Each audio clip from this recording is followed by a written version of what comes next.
مصروفیت کا، اپنے اللہ کا فضل اور رزق تلاش کرنے کا اللہ نے ایک بہترین وقت بنایا ہے، اور وہ دن کا وقت ہے۔ اور اسی لیے رات کے وقت جب ہم سوتے ہیں نا تو اس وقت ایک دعا پڑھتے ہیں، اللہم باسمک اموت و احیا، اللہ ہم تیرے نام کے ساتھ ہی باسمک اموت میں مر رہا ہوں اور تیرے نام کے ساتھ پھر اٹھوں گا۔ گویا کہ یہ جو نیند ہے یہ موت والی ہی کیفیت ہوتی ہے۔ انسان کو کچھ نہیں پتا ہوتا جب اس کو نیند آ جاتی ہے کہ جو کچھ ہو رہا ہے اس کو بالکل نہیں پتا ہوتا۔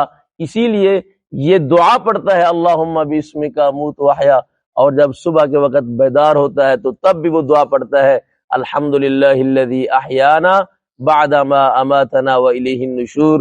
تمام تعریف ہے اس اللہ کے لیے جس نے مرنے کے بعد ہمیں دوبارہ زندگی دی اور اسی کی طرف ہم نے اٹھ کھڑا ہونا ہے۔ تو یہ دعا پڑھتا ہے، گویا کہ موت کو، نیند